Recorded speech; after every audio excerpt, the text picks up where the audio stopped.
പുതിയൊരു വീഡിയോയിലേക്ക് ഏവർക്കും ഒരിക്കൽ കൂടി സ്വാഗതം. കഴിഞ്ഞ നമ്മുടെ 2 വീഡിയോ നമ്മുടെ തന്നെ ഒരു സബ്സ്ക്രൈബറുടെ വീടിൻ്റെ സെറ്റ് ഔട്ടും അതിൻ്റെ ബേസ്മെൻറ്റും ഫൗണ്ടേഷനൊക്കെ കുറിച്ചിട്ടാണ് നമ്മൾ സംസാരിച്ചത്. അപ്പോൾ ഒരുപാട് ആളുകൾ ആവശ്യപ്പെട്ടതാണ് ആ ഒരു വീടിൻ്റെ എൻറ്റയർ വീഡിയോ നമ്മുടെ ഈ ഒരു ചാനലിലൂടെ അപ്ലോഡ് ചെയ്യണമെന്നുള്ളത്.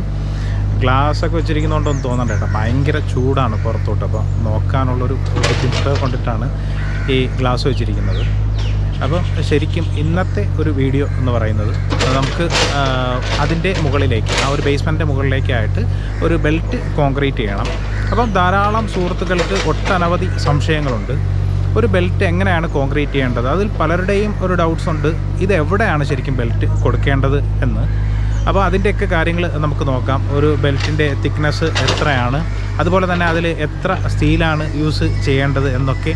ശരിക്കും ഇവിടെ ഓൾറെഡി ബെൽറ്റ് കോൺക്രീറ്റ് കഴിഞ്ഞു. ഇപ്പം അതിനുശേഷം നമുക്ക് ആ ഒരു ബേസ്മെൻറ്റിന് അകത്തേക്ക് നമ്മൾ മണ്ണ് ബാക്ക് ഫില്ല് ചെയ്യുകയാണ്. അപ്പോൾ എന്തായാലും അതിൻ്റെ ബെൽറ്റ് കോൺക്രീറ്റിനെ കുറിച്ചുള്ള ഡീറ്റെയിൽ ആയിട്ടുള്ളൊരു വീഡിയോ നമുക്ക് കാണാം. It's me Suneer, welcome back to my another video.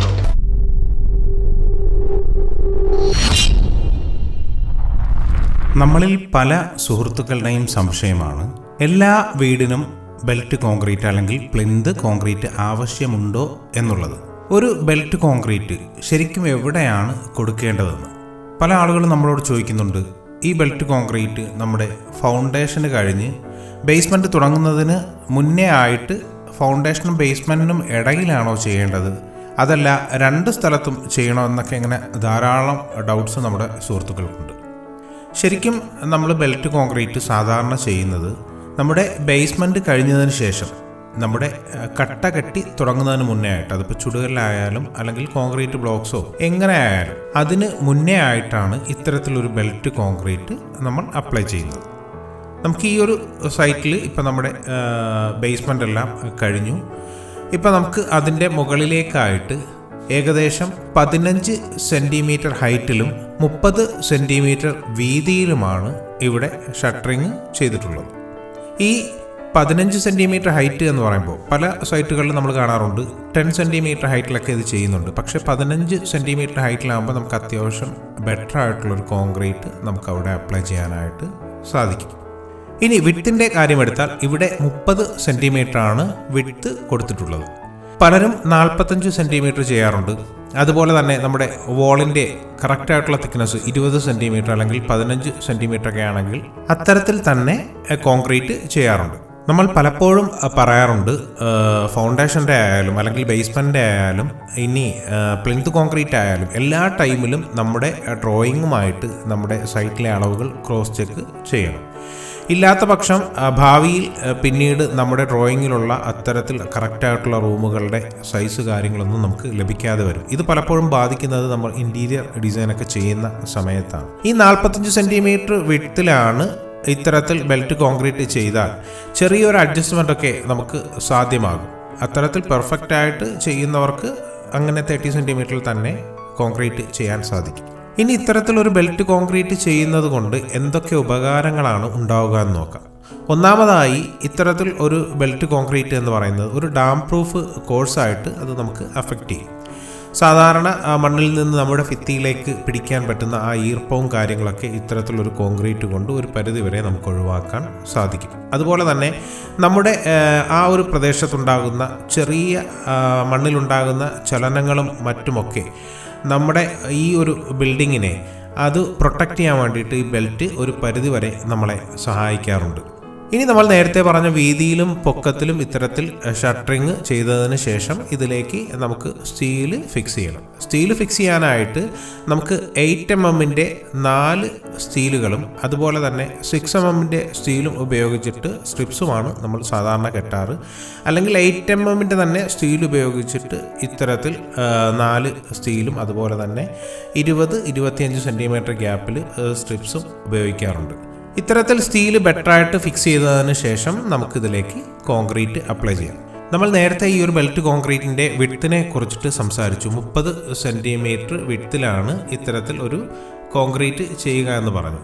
പക്ഷേ ഇത്തരത്തിൽ 30 സെൻറ്റിമീറ്റർ കോൺക്രീറ്റ് ചെയ്യുമ്പോൾ നമ്മുടെ ടോയ്ലറ്റ് വരുന്ന ഭാഗങ്ങൾ നമ്മൾ കൃത്യമായും ശ്രദ്ധിക്കുക. അങ്ങനെ പറയാനുള്ള കാരണം എപ്പോഴും നമ്മുടെ കോൺക്രീറ്റ് നമ്മുടെ ഗ്രൗണ്ട് ലെവലിൽ നിന്ന് 15 സെൻറ്റിമീറ്ററോളം താഴ്ചയിലായിരിക്കും നമ്മൾ സാധാരണഗതിയിൽ ചെയ്യാറ്. അപ്പോൾ ഇവിടെ ഈ ഒരു 30 സെൻറ്റിമീറ്ററിൽ നമ്മൾ ബെൽറ്റ് കോൺക്രീറ്റ് ചെയ്താൽ ഏകദേശം ബാത്റൂമിൻ്റെ ഓള് കഴിഞ്ഞിട്ട് വീണ്ടും ഒരു 5, 6, 10 സെൻറ്റിമീറ്ററൊക്കെ സാധാരണ കേസിൽ പ്രൊജക്റ്റ് ചെയ്ത് നിൽക്കാറുണ്ട്.